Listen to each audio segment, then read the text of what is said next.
가장 소중한 주님 찬양드립니다. 나와 함께 하시는 가장 소중한 주님, 영원토록 찬양 받으실 주님. 모든 것이 떠났고 모든 걸 잃었지만 언제나 함께 하신 주. 갈 길 잃어 방황할 때도,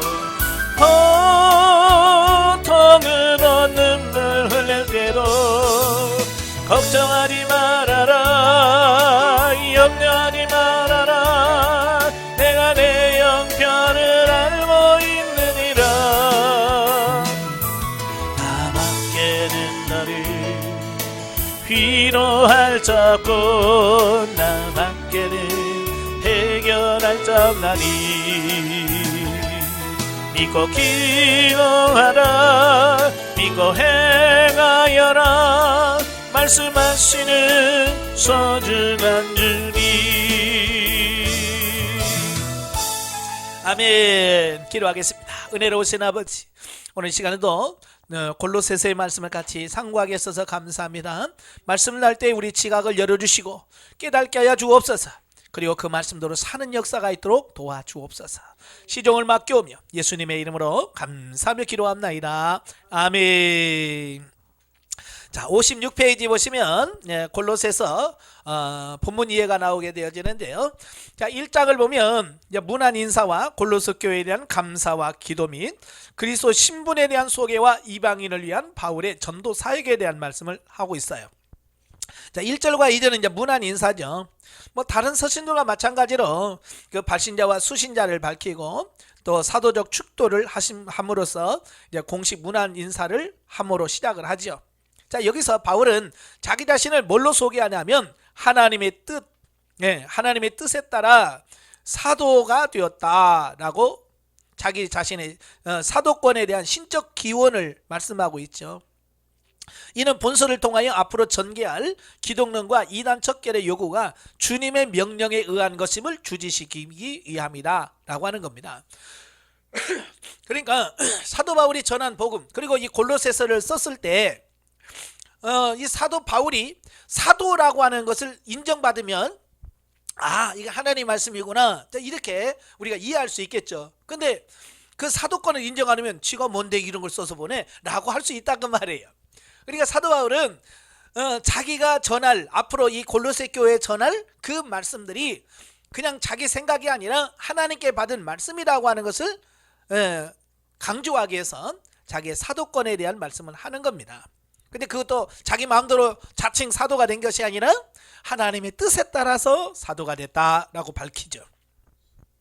자, 한편 수신지인 골로새 교회는 바울이 직접 설립한 교회도 아니고 또 한 번도 방문한 적이 없었지만, 바울은 로마 감옥에 1차 감금되어 있을 때에 골로새 교회의 설립자이자 바울의 제자였던 에바브라가 찾아와 골로새 교회가 이단 사상의 침투로 인하여 어려운 상황에 처했음을 보고받고 위기의식을 느껴서 본서를 쓰게 됩니다. 자, 이렇게 자기가 세우지도 않았고 방문한 적도 없는 교회를 위해서 이렇게 긴 편지를 써서 보낸다라고 하는 것은 그만큼 사도 바울이 교회를 사랑하며 성도를 사랑하는 마음이 얼마나 지극했는가라고 하는 것을 보여주는 겁니다. 지금은 너무 이제 개인주의죠. 또 개교회주의죠. 자, 그래요. 옆에 있는 교회 굶어 죽어도 여러분 신경 안 씁니다. 그죠? 자기 교회만 어떻게 하면 돼. 개교회 중심이란 말이에요. 그거 아니란 말이에요. 이 땅에는 모든 교회가 하나님의 교회, 형제 교회란 말이에요. 그러니까 내가 다니는 교회뿐만 아니라 내가 안 다니지 않는 교회라 할지라도 어때요? 서로 돕는 이런 부분이 돼야 돼요. 옛날에는 참 그런 공동체 의식이라고 할까요? 이런 게 많았어요. 그죠? 그래서 우리 교회만이 아니라 옆에 부흥회 하면 품앗이 간다고 갔어요. 그래요. 예전에는 다 그랬어요. 제가 어렸을 때 보면 전부 다 겨울에 부흥회 하잖아요. 시골이니까. 여름에 바쁘니까 못하고 꼭 겨울에 막 눈 오고 막 그래요. 근데 저희 집에 경운기가 있었거든요.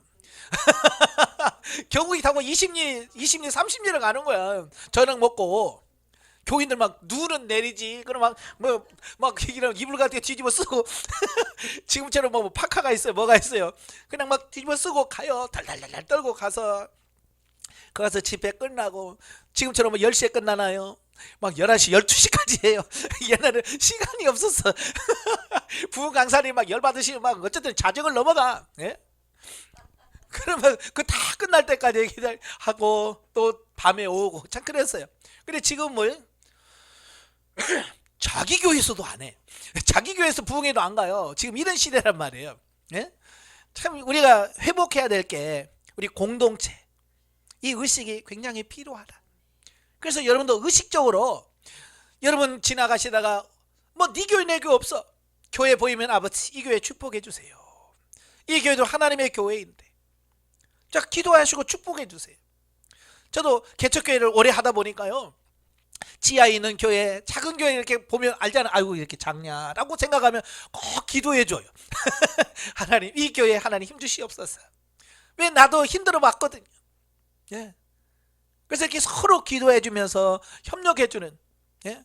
예전에는요. 내 교회가 아니라도 그 옆에 있는 가까운 교회 새벽기도 가서 좀 어렵고 힘들면 무명으로 헌금도 해주고 옛날에 다 그랬어요. 근데 지금은 그런 성도들 없어. 참 너무 그게 뭐라 할까요? 그리워. 여러분은 회복하시길 바래요. 그게 회복돼야 돼. 3절부터 12절까지 보면 바울의 감사와 간구죠. 자, 바울은 바른 기독론을 통한 이단 사상의 경계에 대한 논리 전개에 앞서서 자신의 다른 서신서와 마찬가지로 일반적인 편지 양식에 따라서 수신자인 골로새 교회 신앙의 진보에 대하여 감사하고 그의 영적 성장을 위해서 간구하는 내용이 나오는데요. 바울은 먼저 골로새 교회의 설립자이자 제자였던 에바브라가 전해준 그 골로새 교인들의 모습, 즉 예수 안에서의 믿음과 성도 상호 간의 사랑, 그리고 영생에 대한 소망에 대한 그 믿음의 진보를 보이며 신앙의 결실을 맺고 있음을 듣고 하나님께 감사하고 있습니다. 이건 이제 골로새 교회의 현실이잖아요. 그들이 소망을 갖고 사랑을 하고 믿음을 갖고 사는 이 모습은 너무 좋은 거예요. 그러니까 그 부분에서 칭찬하는 겁니다. 또 에바브라가 전해준 골로새 교회 내에 이단 사상의 침투로 기독교 진리가 흔들리고 있음을 듣고 하나님께 기도합니다. 그래서 기도하는 내용이 뭐예요? 첫째, 신령한 지혜와 총명을 주어서 하나님의 뜻을 바로 분별할 수 있기를 위해서 기도하죠. 에베소서도 비슷한 말씀을 해요. 지혜와 계시의 정신을 주사. 그렇죠?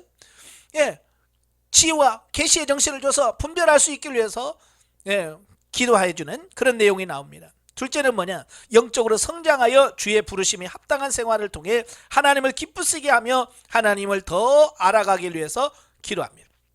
예, 사도 바울도 성장하지 않으면 살 수 없다는 걸 알아. 그래서 성장해라 라고 하는 것을 강조하고 있는 겁니다.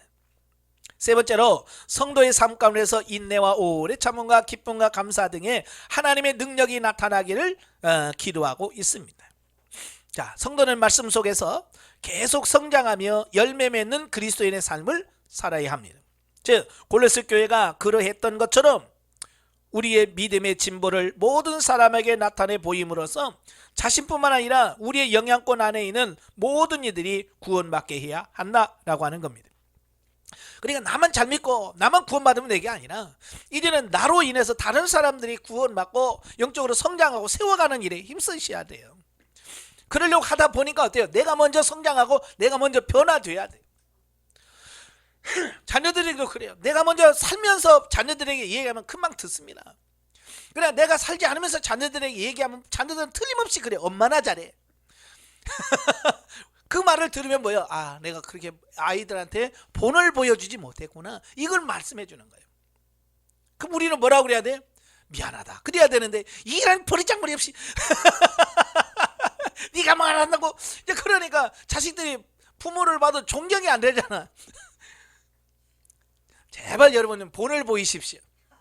아시겠죠? 그래서 자녀들이 엄마나 잘해 아빠나 잘해 그러면 그를 뭐라고 하지 말고 회개하셔야 돼. 내가 저들에게 본을 보이지 못했습니다.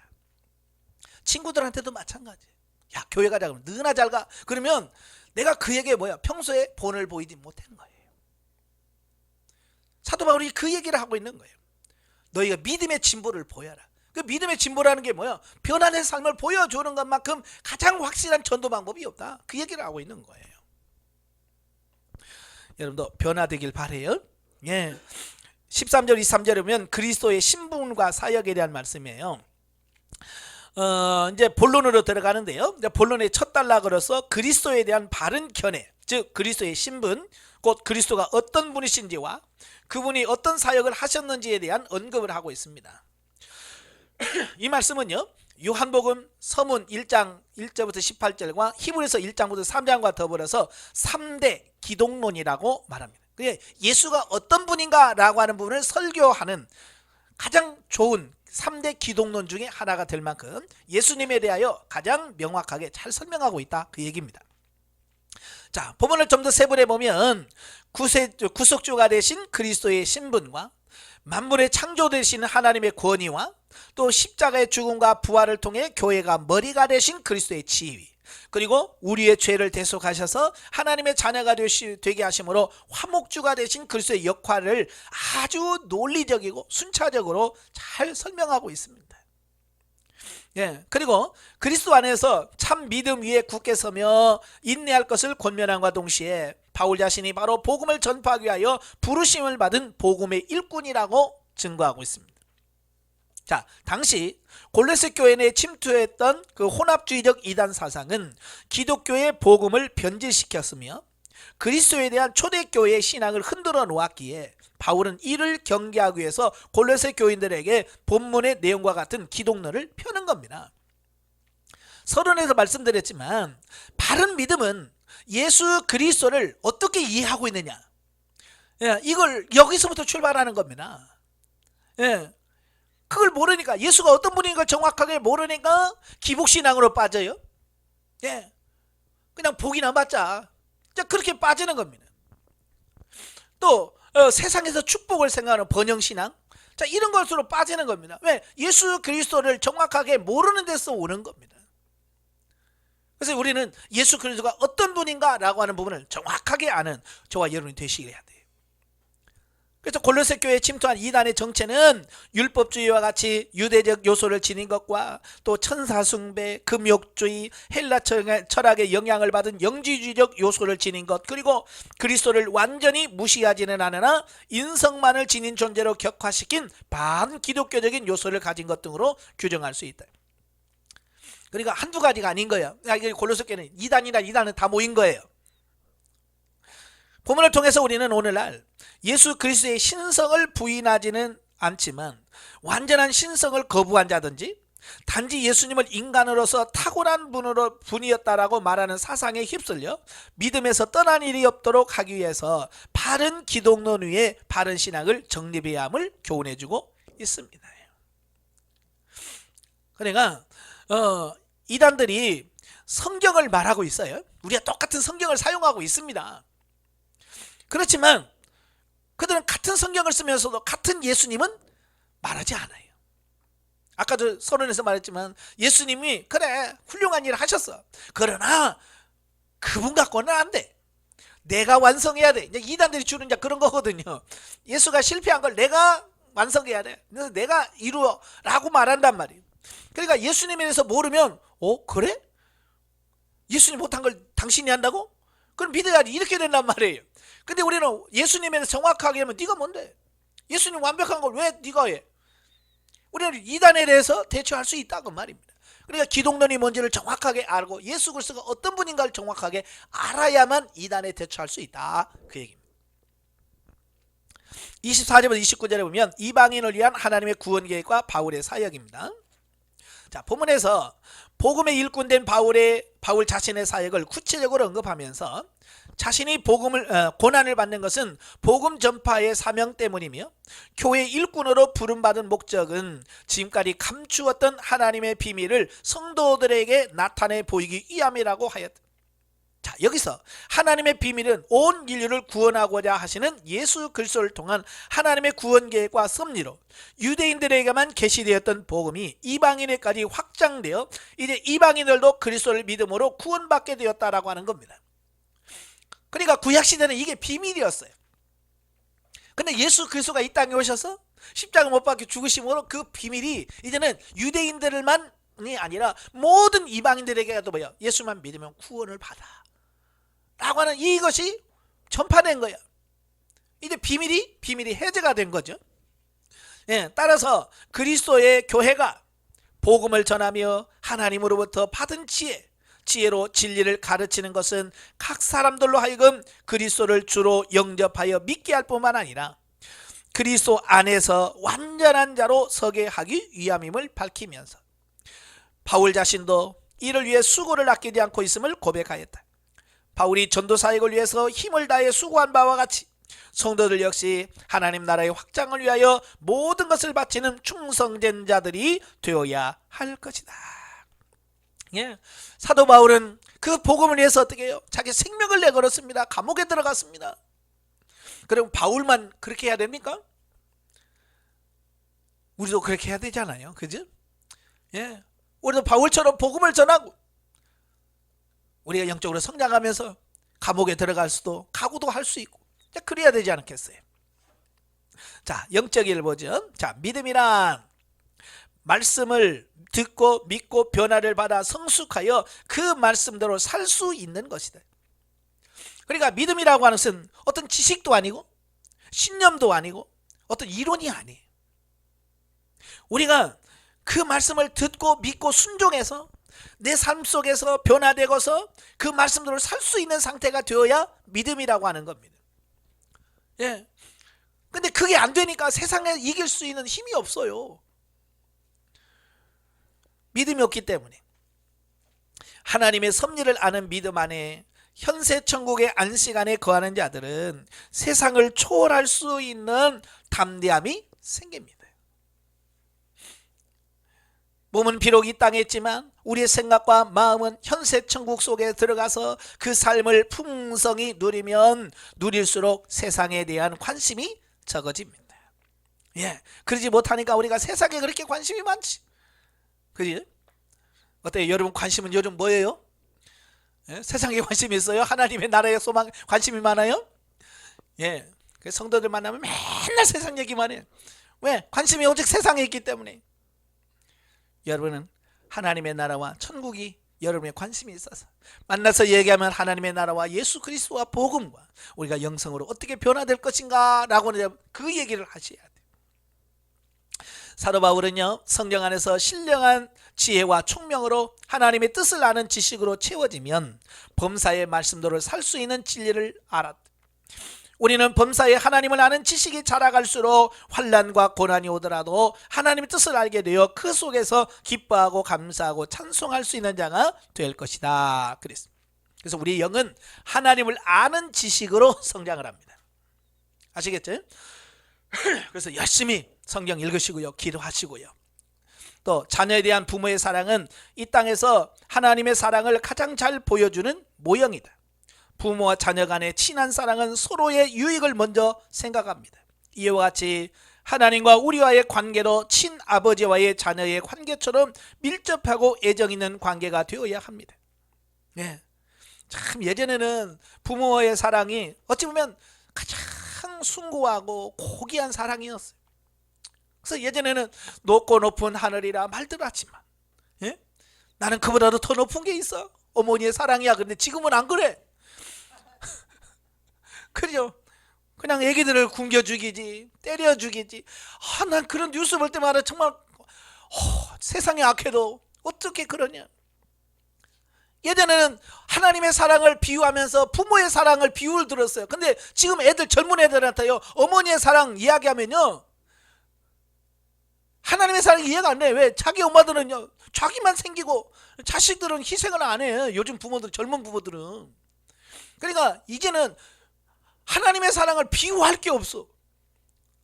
옛날에는 부모의 사랑 그러면 전부 다 그 말을 들으면서 찡했잖아요. 왜? 옛날 부모들은 자기도 굶으면서 자식들 먹였잖아요. 자기 못 입으면서 자식들 챙기고 다 그랬잖아요. 근데 지금은 안 그래. 자기 먼저 챙기고 애들 남으면 애들 챙기고. 그러니까 이제는 부모의 사랑이 하나님의 사랑을 예표합니다. 그러면 애들은 그 하나님, 난 그러면 하나님 안 믿어. 이렇게 된단 말이에요. 왜? 부모가 그 하나님의 사랑을 보여줄 수 있는 샘플, 모델이 안 되는 거예요. 저도 이제 앞으로 설교할 때 하나님의 사랑을 뭘로 비유를 들어야 되나? 비유를 들 게 없어. 옛날 부모의 사랑이 하나님의 사랑을 비유할 수 있었는데, 참 이런 시대에 저와 여러분이 사랑으로 정말 사랑이 풍성하시길 바래요. 예. 그래서 여러분들이 자식들에게 그 사랑을 해줘야 여러분을 보면서 하나님을 본단 말이에요. 사람은 부모를 통해서 하나님을 봐. 그러니까 부모가 잘 살아야 그 하나님의 모습을 보여줘야 자식들이 부모를 생각하면서 하나님을 바라볼 수 있는 거예요. 제가 어느 분하고 상담하면서 그래요. 그러니까 어느 여집사님이신데 어렸을 때 부모로부터 그렇게 빠졌대. 자기 아버지가 그렇게 술만 먹으면 때렸대. 그러니까 지금 결혼해서 애를 낳았는데도 불구하고 하나님 아버지라는 말을 부르기 싫대. 하나님을 아버지라 부르기가 싫다는 거예요. 왜? 아버지만 하면 자꾸 그 어렸을 때 자기를 때리고 그렇게 혼내키는 그 아버지만 생각이 나서 하나님이 그렇게 하지는 않는데 너무 힘들대 그게. 그래서 그거 하나님 앞에 처리시켜달라고 기도해라 제가 됐어요. 그걸 빨리 육신의 부모에 대한 미움 이런 게 처리가 되어야 하나님의 사랑이 느껴지고 하나님이 가까워질 텐데 부모에 대한 원망 이런 게 많다 보니까 하나님에 대한 신앙이 식어져 버리는 거예요. 부모의 역할이 그래서 중요한 거예요. 2장으로 가죠. 교회를 위한 바울의 염려와 권면 및 여러 이단 사상에 대한 경계. 1절부터 7절 교회에 대한 바울의 염려와 권면입니다. 보면은 바울이 그 골로새 교회에 대한 자신의 염려와 관심에 대해서 표명을 합니다. 사실 골로새 교회는 바울이 세운 교회도 아니었죠. 그리고 가서 본 적도 없어요. 또 골로새 교회 이단 사상이 침투해 그릇된 교회가 성행하고 교회가 분열될 위기에 처했다는 소식을 접한 바울은 비록 자신은 죄수의 몸으로 로마 옥중에 갇혀 있지만 마음은 골로새 교인들에게 있었다는 겁니다. 지금 같으면 어떡하죠? 왜 나를 왜 나하고 무슨 상관 있어? 내가 세운 교회도 아니고, 예? 내가 뭐 전도한 교회도 아닌데 뭐 라고 할 수 있죠. 그러나 바울은 뭐요? 예수 그리스도를 머리로 한 우리 모두는 지체라는 거 이걸 아니까 그게 남의 일이 아니야. 그렇잖아요. 내 일이고 우리 같은 사회 일이란 말이에요. 그래서 바울은 그것 때문에 마음 아파하면서 이 편지를 써보내는 겁니다. 그래서 바울이 염려하는 것은 뭐냐? 저들로 하여금 성도 간의 마음의 위로와 사랑의 연합, 원만한 이해 그리고 하나님의 비밀인 그리스도를 깨닫게 하려는 데 있었다. 즉 바울은 골로새 교인들로 하여금 참된 지혜와 지식은 그리스도 안에 풍성히 감춰져 있음을 깨닫게 하여 어떠한 이단 사상의 속임에도 빠지지 않게 하려는 것이다. 예? 그러니까 사도 바울이 그리스도 안에 다 있어. 그리스도 안에 구원에 대한 모든 게 다 있어. 그게 부족해서 뭔가를 가져와야 되는 것처럼, 그렇잖아요? 예? 뭘 더 거기다 집어 넣어야 되는 것처럼 하지 마라. 그냥 예수 그리스도만 믿어. 그러면 그 안에 다 있어. 이 사람들은 그러거든요. 예수 믿어. 믿어야 되는데 예수만 갖고는 안 돼. 유대주 율법주의자들이 그런 거잖아요. 예? 예수 믿어야 돼. 그런데 그거 갖고는 안 되고 율법을 지켜야 되고 할례를 받아야 되고 그래야 네가 구원 받는 거지. 예수 믿으라고 할례 안 받으면 너 구원 못 받아. 이렇게 말하는 거거든요. 근데 예수 안에 뭐가 부족한 거야 그들에게는. 그래서 뭔가를 보충해야 돼야 돼. 근데 그럴 필요가 없다는 얘기예요. 사도 바울은 예수 안에는 충만하다. 모든 게 예수 안에 다 갖춰져. 예수만 믿으면 구원에 대한 부분은 염려할 필요 없다. 그 얘기를 하고 있는 겁니다. 또 여러분도 또 뭔가 부족한 것처럼 딴 데 기웃기웃 거리지 마세요. 4월 초파일날 또 어디 가지 말으시고. 이에 바울은 그리스도 예수를 주로 신앙 고백하는 골로새 교인들을 향해 세 가지 권면합니다. 첫째는 그리스도 안에서 행하라. 그리스도 안에서 행하라. 두 번째로 그리스도 안에서 신앙의 뿌리를 깊이 받고 지속적으로 성장해 가야 된다. 셋째로 맡은 바 하나님의 은혜에 대하여 감사 생활로 응답하라는 것을 말씀해 주고 있습니다. 그리스도에 대한 정확한 지식과 굳은 믿음으로 여러 이단 사상들의 유혹을 물리칠 것을 촉구하고 있는 겁니다. 자, 거기서 하와가, 창세기에서 하와가 사단의 유혹을 받잖아요. 미혹을 받습니다. 그 넘어간 이유가 뭐예요? 예, 하나님의 말씀에 대한 정확한 인식이 없었다는 거예요. 그러니까 뱀이 말할 때 하와의 말을 보세요. 야, 이거 동산 중앙에 있는 거 다 먹지, 이거 동산에 있는 거 다 먹지 말라고 하더냐? 그러니까 하와가 뭐라고 그래요? 아니, 다 먹어. 나 먹는데 저 중앙에 있는 저 나무는 보지도 말고 만지지도 말고 에? 먹지도 말라 하더라. 혹시 죽을까 하노라. 그런데 언제 하나님이 언제 그랬어요?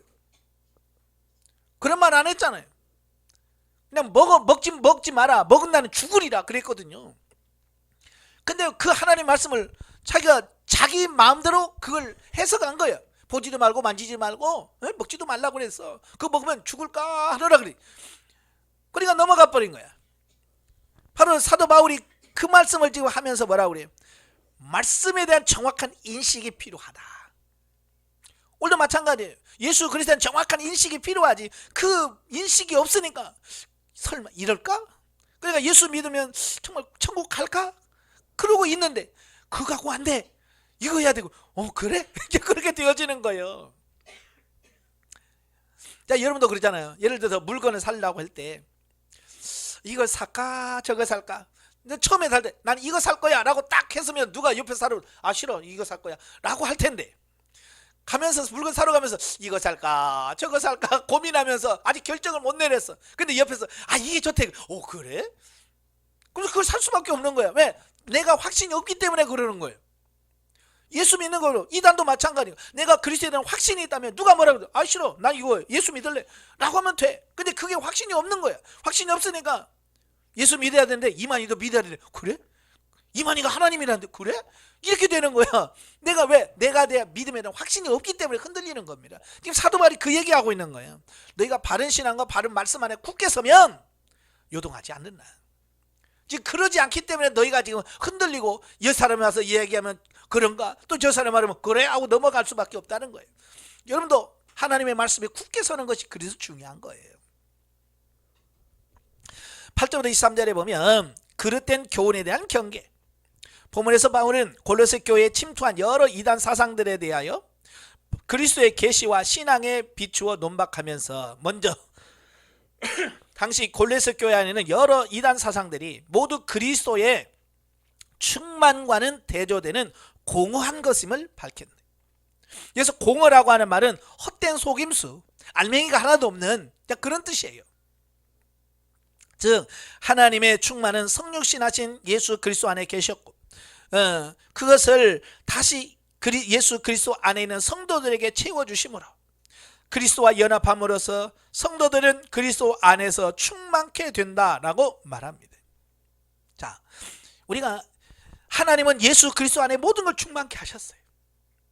그 충만함을 받으신 예수님께서 그 믿는 사람들에게 충만케 하셨어요. 그래서 예수 그리스도를 믿으면 우리 안에 충만히 채워지는 역사가 있습니다. 근데 문제는 뭐냐? 많은 사람들이 신앙생활하면서 지금 충만하게 채웠냐 이거예요. 공허하다는 거예요. 제가 예전에 그걸 고민했어요. 예수를 믿고요 밤새 철야 기도하고 나오는데 공허한 거예요. 이 마음이 허전하고 뭔가요 정말 미치겠더라고요. 채워지지 않으니까. 바로 그런 거예요. 많은 사람들이 예수 그리스도의 충만함으로 충만히 채워져야 되는데 충만하지가 않아. 그리고 교회 가서 찬송을 해도 시원찮고 밤새 철야 기도를 해도 뭔가 이것이 채워지지 않아. 그러니까 헤매는 거예요. 아시겠죠? 근데 영성훈련을 받다 보니까 어떻게 돼요? 충만해지는 거예요. 참 저도 이제 그걸 느껴요. 예전에는요 그렇게 몇 시간씩을 기도하고 그래도요 뭔가 허전해. 우리가 밥을 먹어도 좀 허전하다 그런 생각 들잖아요. 예? 근데 꼭 그런 것 같아. 밤새 기도해도 뭐가 빠진 것 같아. 허전해. 근데 영성훈련을 받고 어느 단계에 들어가니까요 이 안에 채워지는 느낌이 있어요.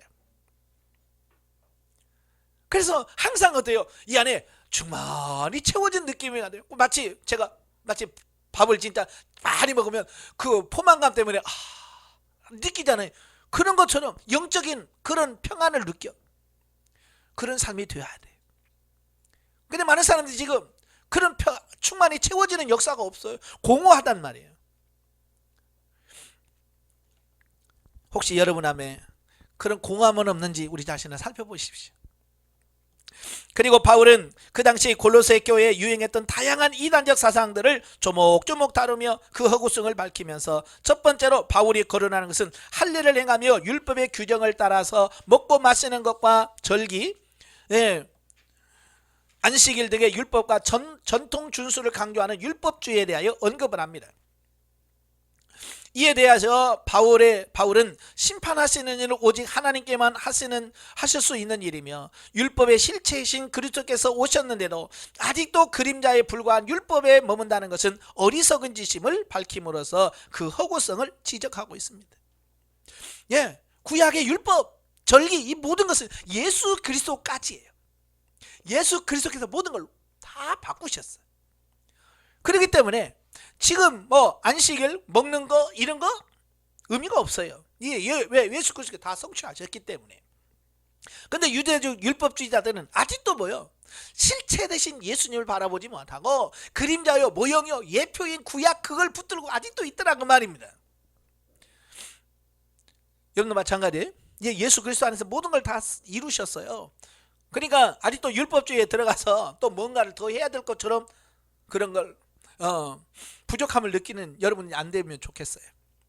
아직도 많은 사람들이 이런 율법주의적인 부분들이 많이 있거든요. 그래서 그들은 특징이 이거 하지 마라, 저거 하지 마라, 이거 하면 안 된다, 맨날 그 얘기만 하는 거예요. 그래서 교회 가서 술 먹지 마라, 담배 피지 마라, 뭐 하지 마라, 주일날 뭐 하지 마라, 뭐 하지 마라. 왜? 율법주의로 자꾸. 물론 그렇다고 죄질한 말은 아니에요. 뭐가 중요한지를 정확하게 아는 게 중요한 거예요. 두 번째는 천사 숭배의 사상. 그들은 인간이 하나님을 직접 예배하는 것은 교만한 일로서 중보자로서 천사를 숭배해야 된다라고 말합니다. 아주 그럴싸한 이론이잖아요, 그죠? 어찌 보면 그럴 것 같아. 내가 직접 가는 것보다 좀 누구한테 중간에서 누가 해주면 좋잖아요. 특별히 죄인들은 그래요. 근데 이것은 오직 우리의 중보자 되신 예수 그리스도의 중보 사역을 무효화하려는 시도예요. 하나님과 우리 사이의 유일한 중보자는 예수 그리스도인데, 천사를 중보자를 또 세워줌으로 말미암아 예수 그리스도의 그 유일한 그 중보 사역을 폐지시키려고 하는, 약화시키려고 하는 그런 의도란 말이에요. 그래서 바울은 머리와 몸의 비유로 그리스도와 성도의 관계를 설명하고 있는 겁니다. 사실 몸이 머리 없이 생명력을 소유할 수 없듯이 성도는 그리스도와 연합함으로써 생명력을 지니며 자랄 수 있는 것이다. 왜냐하면 그리스도는 교회의 머리시며 성도는 그의 몸, 지체들이기 때문이다. 그런데 저들은 머리 대신 그리스도를 제외하고 있는 것이다. 따라서 머리가 없는 천사 숭배 이단자들에게는 생명도 없고 자람도 없고 오직 허무함만 있을 뿐이다 라는 사실이에요. 그러니까 머리는 예수 그리스도인데 예수 그리스도를 없애면 어떻게 여러분 머리 없이 어떻게 살겠어요? 몸이 못 살지요.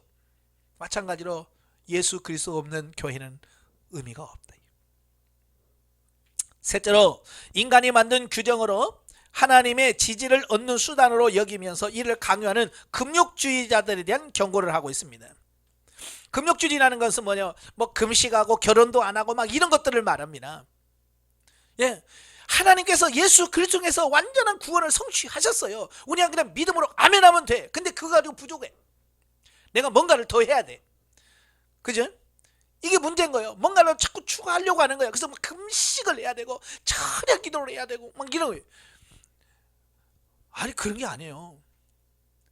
구원을 뭔가를 이루려면 뭔가를 더 해야 되는 건 아니에요. 예수 그리스도 통해서 완전히 다 이루셨어요. 더 이상 우리 할 것 없어. 단 우리가 그렇게 살려고 하는데 안 돼. 그죠? 그럴 때 안 사라지는 것을 살도록 하기 위해서 우리가 철야 기도도 하고 금식 기도도 하는 거지. 그것을 통해서 구원을 성취한다든지 뭐 이런 건 없습니다. 마지막으로 바울은 이 모든 것을 종합하여 모든 이단은 하나님의 계시가 아니라 단지 인간이 만든 규정이므로 무가치하며 오히려 유익을 주지 못한다라고 결론을 내리고 있습니다. 모든 이단의 공통점은 구원에 이르는 참 진리를 교묘히 바꾸어 그리스도께서 주신 참 자유를 빼앗으며 궁극적으로 인간을 멸망케 한다는 겁니다. 예, 교묘하게 성경을 바꿔요. 그러니까 진리를 모르는 사람들은요 다 넘어갈 수밖에 없어요. 그러나 결국은 뭐요? 영혼의 멸망이에요.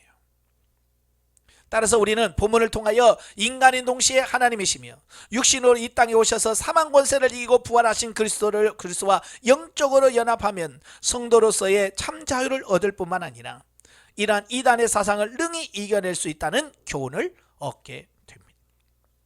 자, 영적이에 보죠.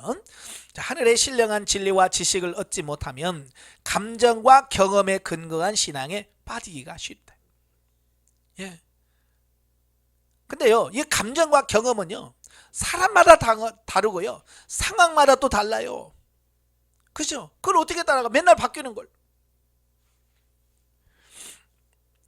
지식을 통하여 습득된 세상 지혜와 성령으로 변화를 받고 말씀을 쫓아 성령 안에 살아감으로 얻어지는 신령한 지혜는 다르다. 우리가 진리와 성령으로 하나님의 거룩하심을 충만하게 되면 형연할 수 없는 은혜와 생명이 그 안에 넘치는 것을 알 수 있다. 여기서 진정한 할례에 대해서 말씀해요. 진정한 할례는 육체하는 것이 아니라 그리스도 예수 안에서 진리의 말씀을 쫓아 순종하고 복종함으로 육체의 자아에서 기인하는 잘못된 생각과 마음을 벗어버리는 일이다. 유대인들은요 아직도 육체에다가 할례를 해야만 그게 할례라고 생각하는 거예요. 이미 끝났는데. 구약에서도 이미 뭐라고 써요? 몸의 할례가 아니라 마음의 할례다라고 얘기합니다. 근데 신약시대 와서는 뭐요? 11절에는 그리스도의 할례라고 그랬어요. 그리스도 할례. 그러니까요 몸의 할례가 있고요, 마음의 할례가 있고요, 그 다음에 그리스도의 할례가 있어요. 지금 우리가 해야 될 할례는 뭐예요? 마음의 할례와 그리스도의 할례예요. 마음의 할례는 혼이 변화되는 거예요. 혼의 가치관이 변화가 돼서 정말 하나님 말씀으로 사는 그게 마음의 할례예요. 그러면 그리스도 할례는 뭐냐? 거기 바로 설명해서 육의 몸을 벗는 거다. 그리스도 할례는 육의 몸을 벗는 거라. 그 육의 몸을 벗는 게 뭐예요? 여기 나왔잖아요. 그리스도 예수 안에서 진리의 말씀을 쫓아 순종하면서 복종함으로 육체의 자아에서 기인한 잘못된 생각과 마음을 벗어버리는 거다. 육체에서 나오는 모든 것을 벗어버리는 거예요. 이게 할례지. 몸에 할례 받았다고 구원받는 게 아니다. 자, 그 얘기를 하고 있는 거예요. 그러니까 할례 하지 말라는 말이 아니에요. 구약의 할례는 의미가 없어요. 이제는 할례 받아야 돼. 저와 여러분도 할례 받아야 됩니다. 근데 그 할례는 무슨 할례? 그리스도 할례. 몸의 할례가 아니고 그리스도의 할례를 받아야 돼요. 그리스도 할례는 뭐라고 그랬어요? 육적 몸을 벗는 거다. 자아에서 비롯된 모든 잘못된 사고와 가치관들을 다 벗어버리는 거. 요게 진짜 할례다. 사도 바울이 할례의 진정한 의미를 설명해 주고 있습니다. 자, 18절 19절에 보면 잘못된 천사 숭배 사상에 빠짐으로 진리를 따르지 않고 자신들의 주관적인 체험을 추구함으로 잘못된 신앙에 빠지지 말 것을 말씀하고 있습니다.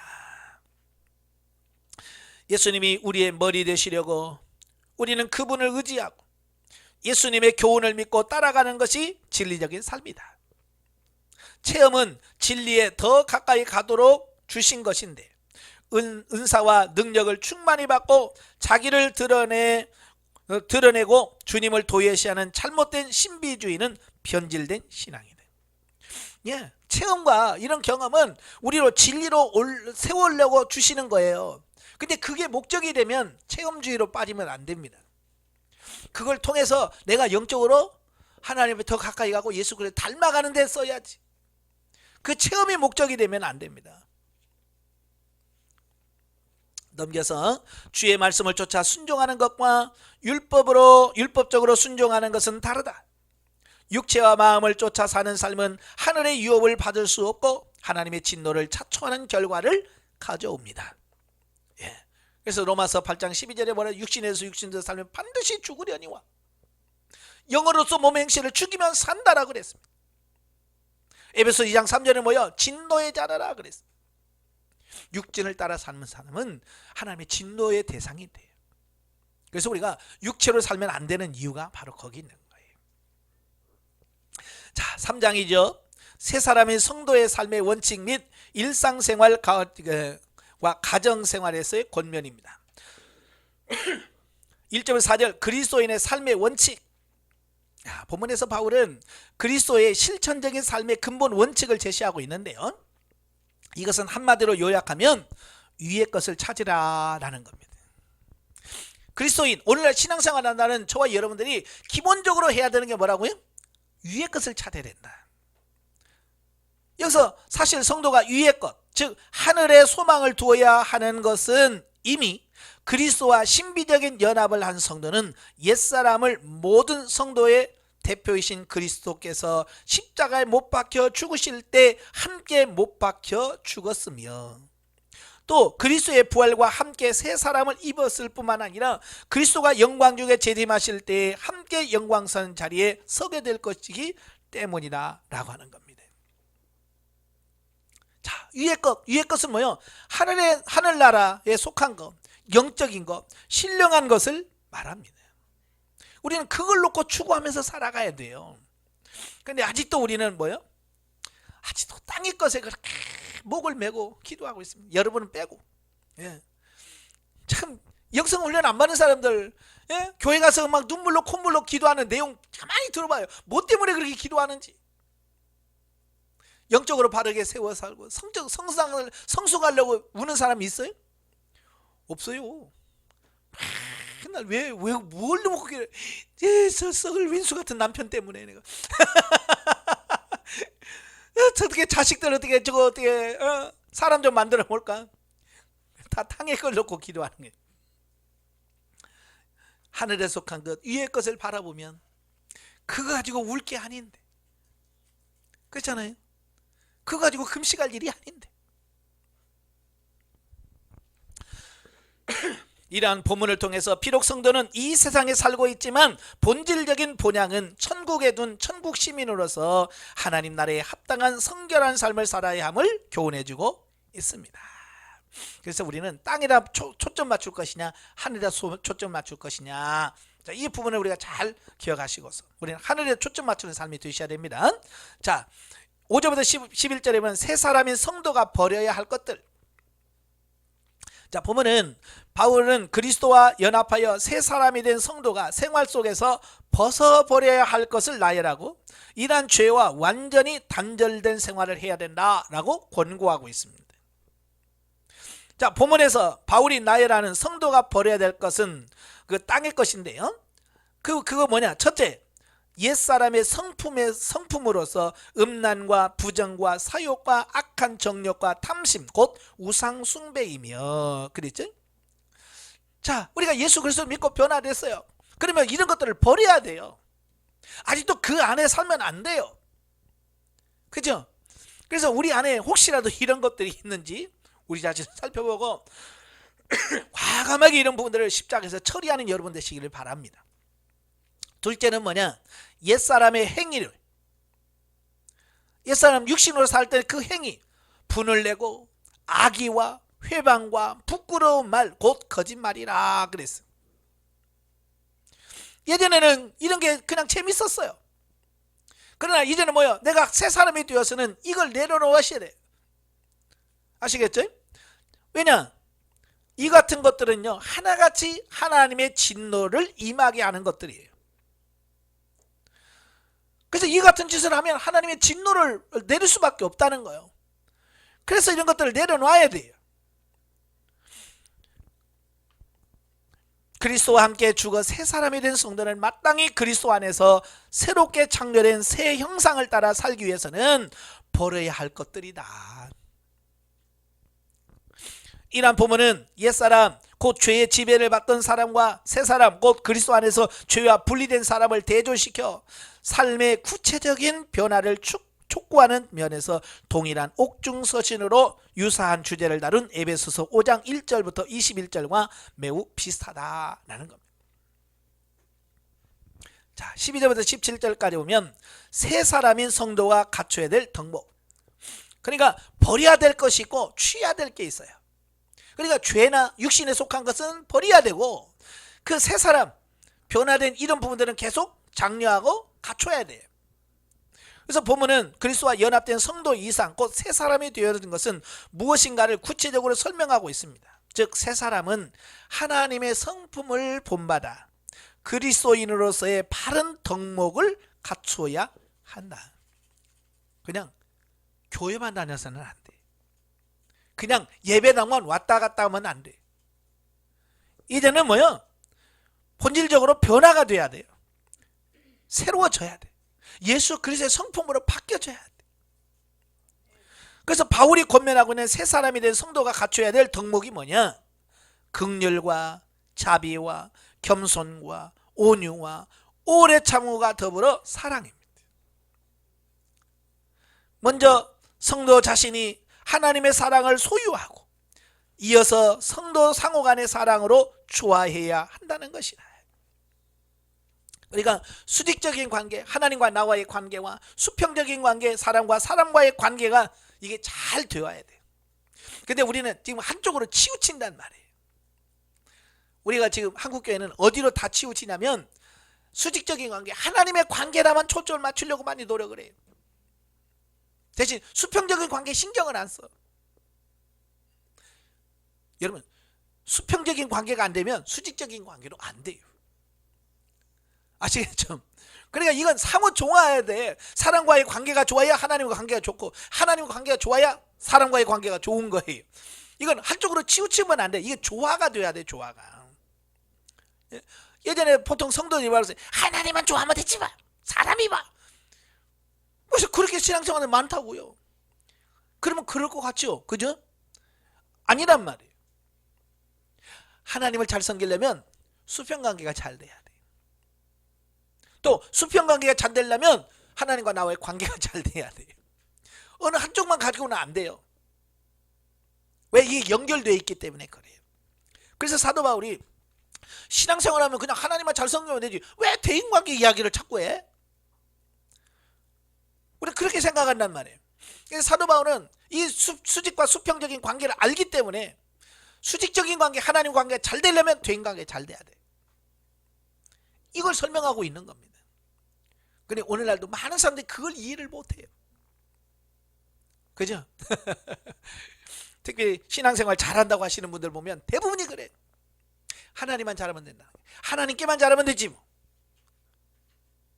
근데 결과적으로 보면 하나님께도 못하고 사람한테도 못해. 그게 문제인 거예요. 하나님께만 한다. 그래서 하나님께만 잘하면 괜찮은데 안 돼. 왜? 이미 말씀했잖아. 요한일서 4장 20절에 뭐라고 그러세요? 눈에 보이는 형제를 사랑하지 못하면서 어떻게 보이지 않는 하나님을 사랑할 수 있다고 하느냐? 거짓말이라는 거야. 그러니까 사람 막 서로 싸우면서 하나님 사랑합니다. 그러면 하나님께서 뭐라고 하겠어요? 에이 거짓말쟁이다. 에라이 입에 침이나 바르고 거짓말해라. 그럴 거 아니에요. 그러니까 대인관계가 잘 돼야 돼. 아시겠죠? 예, 부부간에 실컷 싸우고 하나님 사랑합니다. 그러면 하나님 뭐라고 했어요? 네 남편이나 사랑이라. 그런 거 아니에요. 그래서 이게 관계가 중요한 거예요. 그렇다고 해서 남편만 사랑하면 되냐? 안 돼요. 그게 조화라고 그랬죠. 조화. 한쪽으로 치우치면 안 된다고. 사실 죄와 허물로 죽었던 우리가 하나님의 택하심으로 사망에서 생명으로 전이된 것은 우리의 행위나 공로가 있어서가 아니라 온전히 하나님의 값없이 주신 은혜의 선물과 사랑하심 때문이다. 그렇잖아요. 우리가 구원받은 것은 우리의 행위나 어떤 걸로 구원받은 게 아니죠. 우리 주님의 사랑과 은혜로 구원받은 겁니다. 따라서 이러한 사랑을 입은 성도가 똑같은 하나님의 사랑으로 성도가 된 이웃과 조화를 잇는 삶을 살아야 할 것은 당연한 것이다. 예. 그러니까 하나님부터 이런 사랑을 받았다면 나도 그런 사랑을 베풀며 살아야 돼요. 하나님의 용서를 받았다면 나도 용서해야죠. 그죠? 하나님의 사랑을 받았다면 나도 사랑해야죠. 그래야 정상이란 말이에요. 그런데 실상에 있어서 성도 간에 조화 있는 삶을 산다는 것은 매우 어려운데, 이는 그리스도의 평강을 소유할 때만이 가능하게 된다. 즉 평화의 왕이신 그리스도가 주시는 평강이야말로 성도 간의 피차 그리스도 안에서 참 평안을 누리게 하고, 이를 근원적으로 가능케 하신 하나님께 대해 찬양하며 감사가 넘치는 삶을 살게 된다. 그렇잖아요. 사실 여러분 뭘 해도 마음이 편하지 않으면 잘 안 되죠. 그죠? 봉사를 해도 뭐 마음이 신간이 편해야 봉사를 하든지, 에? 누구는 뭐 사랑을 해도 신간이 편해야지. 신간이 안 편하면 이게 안 되거든요. 그래서 뭐라 그래요? 그리스도의 평강으로 너희들이 먼저 충만해져야 된다. 예. 그래서 여러분 영성 훈련 받고 성장하니까 어때요? 마음이 불안해요? 평안해요? 이제는 너무 편해서 문제죠. 예전에는 기도 안 하면 좀 불안했어요. 아이고, 하나님 또 혼내면 어떡하나. 근데 요즘에는 기도 안 해도 불안하지도 않아. 심지어 예배당에 안 가도 불안하지가 않아. 평안해. 그러니까 이게 골치 아픈 거야. 예전에는 예배 한번 빠지면 아이고, 하나님 이거 벌 내리면 어떡하지? 예? 비 오거나 막 천둥 치면 아이고, 나한테 뭐 천둥 치면 어떡하지? 이런단 말이에요. 지금은 그래요, 안 그래? 안 그래. 죄짓고도 이제 너무 우리가 너무 뻔뻔해졌어요. 왜? 평안하다 보니까. 너무 평안해도 안 됩니다. 예? 그 평안함을 이용하면 안 돼요. 참 너무 감사한 게 그런 거예요. 그 평안함이 늘 우리 안에 가득히 채워져 있다는 게. 옛날에는 그렇게 불안했잖아요. 돈 없으면 불안하고, 예? 근데 지금 없어요. 돈이 없어도 감사하고, 쌀떡에 쌀이 떨어져도 감사하고. 왜? 평안이 있으니까 그게 가능해진다, 그 말이에요. 그래서 사도 바울이 그리스도에 주시는 평강으로 충만히 채워져라. 그래야 너희가 하나님께도 대인관계도 잘할 수 있다. 그 얘기를 하고 있는 겁니다. 쉽게 말하면 영성이 되면 평강이 됩니다. 그래서 이제 상담하다 보면 많은 분들이 그래요. 역시 목사님 요즘에는 그냥 너무 편해요. 너무 편안해서 뭐가 문제인지 모르겠다고. 너무 평안해서. 예. 그래서 제가 그러죠. 그 평안은 그냥 우리가 성장하면 기본적으로 하나님 주시는 선물이에요. 그러니까 그 평안하다고 내가 해야 할 일을 안 하면 안 됩니다. 평안하다고 기도 안 하고, 평안하다고 말씀 안 보고, 평안하다고 예배 안 하면 그 평안은 언제 사라집니다. 그래서 그 평안이 있을 때 어떻게 해요? 잘 지키는 것이 중요해요. 아시겠죠? 예. 그 다음에 18절부터 4장 1절까지 보면 세 사람인 성도의 가정생활에 대한 얘기를 해요. 자, 이제 바울은 본문에서 실제 생활 가운데 특히 가정생활에서 어떻게 구체적으로 이걸 실행해 갈 것인가 라고 하는 부분입니다. 그러니까 가정이야말로 그리스도의 사랑을 실천하고 적용할 수 있는 가장 좋은 장소가 어디냐? 가정이에요. 가정. 근데 우리는 가정에서 안 살고 자꾸 밖에서 살아. 그죠? 그러니까 주변에 있는 사람은 다 인정해요. 근데 누가 인정 안 해요? 집안 식구들이 인정을 안 해요. 그죠? 밖에 나가면 아이고 니네 남편 너무 자상하고 너무 좋더라. 근데 뭐라 그래? 살아봐! 이건 뭘 말해요? 가정에서 인정을 못 받았다는 얘기예요. 그러니까 이 말은 무슨 말이냐? 밖에서의 삶과 가정 안의 삶이 다르다. 이걸 말하는 거예요. 근데 가정이나 밖에서 똑같으면 다른 사람이 내 남편 칭찬하면 뭐라고 했어요? 맞아, 우리 남편 집에서 더 잘해. 자, 그렇게 된단 말이에요. 왜? 집에서 잘하니까. 근데 그게 안 되니까, 밖에서는 잘하고 집에서는 안 하니까 네가 뭐 살아봐. 그렇게 나오는 거예요. 그래서 우리가 가정생활이 무엇보다 중요하다는 거예요. 신앙생활 중에서 가정생활이 제일 중요합니다. 아시겠죠? 그래서 그리스도인들은 세속사회에서 인간적인 인내와 자기 노력으로 법규를 지켜나가는 것이 아니라 그리스도께서부터 힘을 얻어 살아가야 합니다. 사실 우리 힘으로는 불가능해요. 주님께서 주시는 힘과 능력으로 채워져야만 우리가 이 살 수 있는 거거든요. 그리고 그것은 구체적으로 부부 관계의 경우, 또 주 안에서 서로 사랑하며 존경하고, 부부와의 관계는 뭐예요? 주 안에서 서로 사랑하며 존경해 주는 겁니다. 남편은 아내를 존중하고, 아내는 남편을 존중하고, 그래서 서로 존중하고, 그냥 섬기는 것도 그냥 하는 게 아니라 주께 아들해라. 그러니까 예를 들어서 이런 거예요. 남자들은 집에 가서 열심히 일해요. 부인에게 월급을 지금은 다 통장으로 들어가지만 그 월급 줄 때도 자기가 일해서 내가 번 거야, 이게 아니라 주께 하듯 내가 열심히 이렇게 벌었지만 어때요? 아내에게 주면서 주께 하듯 줘라. 아내는 마찬가지예요. 내가 뭘 했다고 생색내는 게 아니라 주께 하듯 남편을 섬기고, 그래서 서로 주께 하듯 하면 가정에 문제가 없어. 그죠? 뭐 주께 주처럼 섬기는데 문제 있을 사람이 누가 있어요? 막 남편이 아내를 사랑해. 근데 사랑하는 아내가 귀찮아, 사랑 그만해, 그런 사람 있어요, 없어요? 없어. 사랑은 주면 줄수록 좋아. 안 줄수록 문제가 되는 거예요. 아시겠죠? 서로 존중해 주시고 사랑하셔야 돼. 그 다음에 부모와 자녀와의 관계. 부모와 자녀와의 관계에서도 주 안에서 순종과 사랑의 관계를 유지해라. 어떤 관계든 사랑은 항상 들어갑니다. 인간관계에서 사랑이 부부 관계는 서로 존경하라고 그랬죠. 그죠? 근데 부모와 자녀 관계는 어때요? 순종과 사랑의 관계.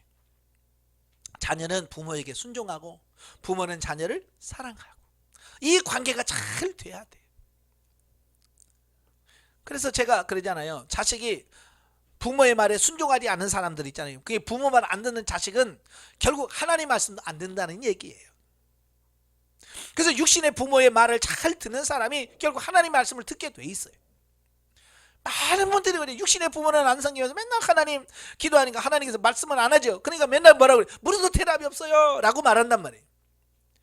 왜 하나님 말을 안 하시는지 잘 들어보세요. 그리고 내가 우리 육신의 부모의 말을 내가 잘 듣는가, 그걸 점검해 보세요. 내가 육신의 부모의 말을 안 듣는다면 하나님 말씀이 안 들리게 돼 있어요. 그러나 내가 부모를 존경하면서 부모의 말을 잘 순종한다면 나는 하나님 말씀에 순종하고 있는 겁니다. 아시겠지? 예. 그 다음에 주종관계. 주종관계는 주를 두려워하는 마음과 성실한 마음과 의의와 공평함으로 나타내야 된다. 지금 뭐 주인과 노예 제도는 없지요. 그럼에도 불구하고 이제는 뭐예요? 직장에서 상사와 어떤 고용주와 피고용인 어떤 남의 집에 가서 일할 때 눈치 슬슬 보면서 하지 말고 마치 주님의 일하듯이, 주께 하듯이 섬기고, 내가 주인이라고 갑질하지 말고 내 위에 또 상전이 있다는 것을 기억하시고, 정말 도와주고 협력해 주는 어떤 이런 부분이 되어야 된다, 그 얘기를 하고 있습니다. 자, 바울은 이러한 삶을 권면하는 것은 남자나 어른이나 주인의 우월성을 입증하여 그들의 위상을 강화시켜주기 위한 것이 아니라, 즉 이는 당시 현실적 상황을 염두에 두고 조화 있는 삶을 통해 구원의 복음을 믿는 신앙인의 생활이 위축됨이 없게 하라는 사도 바울의 충정이 담겨져 있는 것으로 이해해야 합니다. 그러니까 이 골로새를 보다 보면 지금 우리의 가치관으로 보면 이 사도 바울이 말이 안 되는 게 많아요. 그죠? 지금의 가치관으로 보면 말이 안 되죠. 그러나 그때 당시로 보면 어쩌면 사도 바울의 말은요, 혁명적인 거예요. 옛날에는 뭐요? 다 그 관계가요, 부모와의 자녀 관계도 이 관계가 이런 소유물의 관계였고요. 부부와 아내와 남편의 하늘과 땅 차이였어요. 그런 관계 속에서 존경해라, 사랑해라. 지금 뭐 그냥 가볍게 뭐 생각할 수 있지만 그때 당시는 혁명적인 거라니까요. 우리나라도 한 100 몇 년 전 조선시대만 해도요, 어디 감히 여자가 상에 올라옵니까? 그렇잖아요. 그런데 지금은 어때요? 이제 남자가 상 밑에서 밥을 먹어. 여자는 다 테이블에서 먹고. 시대가, 우리가 그리 멀리 안 가도 100년 전만 가도 그랬어요. 참 저도 어릴 때 보면 저희 어머니는 꼭 밥상에 밥을 갖다 놓고요, 꼭 밥그릇을 내려서 밥상 밑에서 밥을 드셔. 우리가 아이고 올려놓고 드시라고. 그래도 원래 어렸을 때부터 부모님한테 그렇게 저희 어머니는 배워왔기 때문에 그게 안 되셔. 그게 오랜 세월이 지나고 나서야 이제 사무에서 같이 드시더라고. 시아버지 다 돌아가시고 남편도 다 돌아가시고 어른이야. 우리 어머니가 제일 우리 집에 어른이야. 그런데도 여전히 밥상에 내려가서 먹어. 왜? 그렇게 훈련이 된 게 이게 바꾸기 어려운 거예요. 그러니까 우리는 100년 전인데 지금 사도 바울은 2000년 전이에요. 100년 전만 해도, 아니 여러분 지금 50년 60년 전만 해도 그랬잖아요. 근데 2000년 전에 이 정도 말하면요, 진짜 사도 바울은 혁명적인 사건이라니까요. 그러니까 지금 시각으로 바라보면 안 돼요. 아시겠죠? 여기 보시면 자, 히브리 사회에서 상대적으로 낮은 위치에 있던 여인들과 부모의 소유물로 취급했던 자녀, 그리고 주인의 행포로 비참한 생활하던 노예들이 그리스도의 복음을 듣고 얻은 영적 자유를 오해하여 가정의 질서가 파괴되고 분란을 야기시키는 경우가 있었다는 겁니다. 이런 진리를 모르니까. 그런 상황에서 바울은 모든 사람이 하나님의 형상대로 지음받은 존엄성을 지닌 인간이므로 이에 대한 침해가 없어야 함을 전제하면서도 맡은 바 직무에 충실하여 성도의 덕을 지키면서 마땅히 구현해 나가야 할 그리스도의 생활 지침을 제시함으로써 그리스도의 공의와 사랑을 드러내고 있는 겁니다. 그러니까 내가 아무리 옳다고 그래도 사회적인 이런 부분을 벗어나면 안 되는 거예요. 그래서 이런 부분들 잘해야 덕을 끼치는 거지. 우리는 자유야, 내 맘대로 살 거야, 그러면 세상 사람들이 바라볼 때 이건 질서도 없고 뭣도 없고 그러잖아요. 그래서 이런 규율 같은 것도 매우 중요하다, 그런 얘기입니다. 영적에 보죠. 인생의 환난과 고통은 육신의 정욕과 음란과 부정과 탐심에서 기인한 것이다. 이 땅의 세속적인 일에 마음을 쏟고 옛 생활을 벗어버리지 못하므로 육신의 욕망을 따라 살면서도 감지하지 못하고 욕망과 죄의 노예가 되어 하나님의 진노를 받게 된다. 우리는 옛 생활 습관을 벗어버려야 한다. 중요합니다. 우리가 변화된 삶을 원하지만 변화가 안 됩니다. 왜? 옛 습관을 버리지 못하고 그대로 사니까. 위의 것을 구하고 땅의 것을 구하지 말라는 것은 하나님의 명령이다. 우리는 주님의 재림하시는 날 영광스럽고 신령하고 거룩한 모습으로 변화될 것이며 영원한 기업을 받을 자들이다. 그러나 영적으로 무지한 인생은 현실에 직면한 문제에 집착하여 신령한 은혜를 구하고 바라보지 못하며 현실의 어려움에서 벗어나고자 땅의 것을 구하고자 한다. 그래서 하나님을 나라를 바라보는 사람은 고난도 잘 이겨가요. 근데 땅의 것을 바라보는 사람은 그냥 현실 문제 해결하느라고 막 급해가지고 하늘의 것을 추구하지 못해. 그래서 우리가 땅의 것은 현실이에요. 그러나 육신적인 일이에요. 그래서 결과는 사방인 거예요. 그러나 위의 것은 미래에 있어요. 현실은 아니에요. 미래에 주어질 것이고 이건 영을 위한 것이고 나중에는 생명이 있습니다.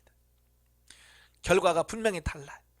그래서 성도가 주님을 두려워하는 것은 두려워하는 마음으로 가족과 이웃을 섬길 때 주님을 섬기는 것이 되어 현세와 내세에서 상을 받지만 불의를 행하면 결국은 자신에게 화를 자처하게 된다는 거 꼭 기억하시길 바랍니다. 4장 성도의 기도와 사회생활 권면과 바울의 개인적인 추천 및 문안과 축도입니다. 이제부터 6절 세 사람인 성도의 기도생활과 사회생활. 본문에서 바울은 성도의 기도생활과 사회에서 그 불신자들을 향해 취해야 할 바람직한 자세를 여기서 권고하고 있는데요. 사실 전능하신 하나님의 도우심을 구하는 기도 없이는 사단의 세력이 기승을 부리는 이 세상에서 새 사람을 입은 성도로서의 성결한 생활을 지속할 수 없다라는 겁니다. 기도 없이는 이게 불가능하다는 얘기예요. 참 무슨 배짱이고 무슨 믿음인지 기도 없이 이기려고 난 그 사람은 정말 믿음이 좋은 건지 배짱인 건지 뭘 모르는 건지 모르겠어요. 기도 없이는 불가능하대요. 사도 바울도 이건 기도 없이는 안 돼. 그래서 사도 바울은 골로새 교인들에게 뭐라고 그래요? 지속적으로 깨어 기도하되, 하루만 반짝하지 말고 지속적으로 깨어서 기도하되 감사함으로 기도할 것을 당부하고 있습니다. 예. 왜 지속적으로 깨어 기도해야 되냐? 여러분, 제가 늘 이 이야기할 때는 핸드폰 배터리 비유 들으잖아요. 핸드폰에 배터리 한 번 충전 많이 해놨다고 죽을 때까지 씁니까? 아니잖아요. 나는 전화 한 번도 안 했어. 근데도 어때요? 지나놓고 보면 많이 달아있잖아요. 그죠? 여러분도 마찬가지예요. 그냥 하루 종일 살아가면서 내가 밥 먹고 움직이는 모든 과정 속에서 영적인 어쩌면 배터리는 점점 달아지게 돼 있어요. 소모가 돼. 아무 짓도 안 해도 영적인 이 배터리는 달아져. 그럴 때 어떻게 해요? 기도해서 빨리빨리 충전해 줘야 되는 거예요. 저도 그래, 항상 그래요. 그냥 가서 항상 배터리 얼마나 있나 이거 항상 확인해요. 몇 프로 있나 확인합니다. 그래서 50% 70%라도 시간만 되면 그냥 꽂아놔. 그래서 100%가 돼. 100% 되면 나갈 때 이게 든든하잖아요. 근데 30% 갖고 나가봐. 얘가 언제 꺼질지 몰라. 그렇잖아요. 20% 가지면 어이구 야. 그래서 필요할 때 쓰려고 꺼놔. 왜? 언제 이게 없어지면 나중에 내가 전화하려고 해도 이게 딱 배터리 20% 8% 떨어지면 꺼져버리면 그 다음에 하고 싶어도 못해요. 마찬가지예요. 항상 여러분이 기도해서 지속적으로 이거 충전을 채워야 되는 거예요. 그러니까 저는 각 목양실에 항상 책상 옆에 이 꽂아 있어, 충전기가. 그래서 그냥 거의 습관적으로 거기 앉으면 배터리 확인하고 꽂아놔. 뭐 90이라도 꽂아놓고 70이라도 꽂아놔. 왜? 100%가 꼭 돼야 돼. 그래서 100% 돼야 언제든지 나가요. 든든해. 마찬가지 우리가 기도로 항상 100% 충만해 되어 있으면 문제가 없어요. 근데 그게 안 되니까 우리가 살 수 없는 거죠. 그래서 항상 깨어서 지속적으로 기도하라고 말씀하고 있습니다. 특히 바울은요, 전도의 문이 열려 자유롭게 복음을 전할 수 있기를 위해서 중보 기도를 요청합니다. 그러니까 자기 기도만 하지 말고 좀 다른 사람들이 있어 기도하고 나를 위해서 좀 기도해 달라고 요청하는 겁니다. 그러나 이는 바울이 로마 옥중에서 풀려나기를 소원한 것이라고 단정할 수는 없다. 다만 어느 곳에 있든지, 즉 로마의 옥중에 있든지 아니면 자유로운 몸이 되든지 간에 바울은 땅끝까지 이르러 내 증인이 되리라 라는 건 그리스도의 치상명을 쫓아 선교 사명을 다할 수 있기를 소원한 것이다. 예, 그러니까 나를 위해서 기도하라는 말, 빨리 감옥에서 풀려나기를 위해서 기도해달라는 말로는 아니에요. 왜? 빌립보서에 보면 내가 옥에 갇혔지만 도리어 이것이 복음의 진보가 된다. 복음이 전파되기만 원했지 그는 빨리 감옥에서 풀려나기만을 원치 않았어요. 저와 여러분도 마찬가지예요. 내 상황이 어찌하든지 주님이 원하시는 것은 땅끝까지 이르러 복음의 증인되라고 하는 그 사명이에요. 그 사명을 감당할 수 있어야 돼. 그리고 이어서 바울은 골로새 교인들을 향해서 마지막 당부의 말을 합니다. 즉 성도는 불신자들 앞에서 시간 사용을 지혜롭게 하며 언행에 있어서도 은혜를 끼치는 생활을 함으로써 불신자들을 그리스도께로 인도해야 한다는 사실을 말씀해 주고 있습니다. 이게 두 가지예요. 시간을 지혜롭게 사용해라. 그 다음에 말을, 언행에 있어서 항상 은혜 끼치는 말을 해라. 우리가 요거도 먹는 게 이거거든요. 시간을 지혜롭게 못 사용해. 그래서 막 주일 한다고 설거지도 안 하고 막 집 청소도 안 하고 막 엉망으로 해놔요. 그러면 예수 안 믿는 사람 집에 와가지고 뭐라고 하겠어요? 교회 미쳐가지고 이게 뭐야 집구석이 그러면서 막 욕한다고. 그리고 예수 믿는 사람은 부지런해야 돼요. 시간 활용을 아주 지혜롭게 잘해야 돼요. 그래 대우는 막 그냥 조금만 하면 되는 걸 그걸 못 해가지고 또 말이 있잖아요. 말, 언행. 참 우리말이 아다르고 어다르다고. 그 말이 쪽에서 뭐 사람들 그 심사를 긁어놓을 때가 많거든요. 그래서 우리가 말의 실수가 없도록 항상 항상 주의하셔야 돼요. 사실 새 사람을 입은 성도는요, 단순히 자신만 변화하여 새로 거룩하게 사는 것으로 만족해서는 안 되고 적극적으로 변화된 자신의 삶의 모습을 통해 남을 변화시킬 수 있어야 하는 것이다. 나만 변화되는 게 아니고 내가 변화된 것을 통해서 결국은 다른 사람도 변화시킬 수 있어야 되는 거예요. 바로 그걸 하나님이 원하시는 거거든요. 근데 그건 뭐냐? 내가 변화가 돼야만 가능하다 이야기예요. 저놈의 교회가 세상에서 욕을 많이 얻어먹고 있어요. 왜? 교회가 변하지 않고 세상에 대해서 변화되라고 얘기하니까 세상에서 교회에 대해서 니네들이나 잘해라고 말하는 겁니다. 변화 없이 이야기하면 틀림없이 그 말 듣습니다. 너희나 잘해라. 그러니까 변화돼야 돼요. 변화되면요, 말 안 해도 그들이 알았어요, 미안합니다, 그 식으로 변화되는 거예요. 7절부터 18절은 이제 끝맺는 말입니다. 본문에서 본론적인 모든 논증을 마친 후 본서신을 끝맺으면서 본서신을 골로새 교회에 전달할 두기고와 오네시모에 대하여 소개하고 이어 개인적으로 문안을 보내는 동역자들 명단을 열거하면서 라오디게아 교회와 아키포에 대한 분부를 한 후에 마지막으로 골로새 교회를 향한 축도를 통해서 본서신을 마무리합니다. 특히 본서신의 전달자인 두기고는 아시아 사람으로 바울이 제3차 전도 여행을 마치고 예루살렘으로 올라갈 때 함께 했던 사람이에요. 또 그가 옥중서신과 목회서신을 기록할 당시에도 바울과 함께 있었고요. 자, 이를 통해서 두기고가 바울의 옥중 생활에 대하여 잘 알고 있었을 것으로 추측해 볼 수 있으며, 이는 바울이 두기고를 골로새 교회로 보내는 이유가 되기도 합니다. 그러니까 두기고는 오랫동안 바울이 진짜 어려움 당할 때 같이 있었어요. 그래서 그를 보내면서 바울을 잘 알고 있기 때문에 어때요? 잘 전하겠죠. 그죠? 잘 전합니다. 즉 바울은 자신의 옥중 생활에 대하여 걱정하고 근심하고 있는 형제들에게 자신을 수종들었던 자를 통하여 자신의 현재 상황을 전함으로 그들을 위로하고자 한 것이다. 이란 바울의 배려를 통해서 스스로 고난 가운데 있으나 이를 상관치 않고 그리스도의 피값으로 산 교회에 대한 관심만을 가지는 바울의 열정을 볼 수 있다. 그러니까 바울은 감옥에서 자기 자신을 위한 삶을 살지 않고 바울은 감옥에 있으면서도 하나님과 교인들을 위해서 헌신하는 이런 삶을 사는 겁니다. 그러니까 감옥에 있으니까 누구라도 옆에서 한 사람이 더 있어서 했으면 심심하지도 않고 뭐 편하잖아요. 그렇죠? 근데 그걸 포기하는 거예요. 보내는 겁니다. 그러면 그 사람 없으면 힘들지요. 그런데도 바울은 뭐요? 야, 힘드니까 너 가지마가 아니라 자기가 힘들면도 불구하고 그를 보내는 겁니다. 왜? 그래야 골로새 교회가 더 세워질 수 있으니까. 여러분도 마찬가지예요. 개인의 욕심만 챙기지 마시고 항상 희생하고 헌신하는 이런 삶이 되셔야 됩니다.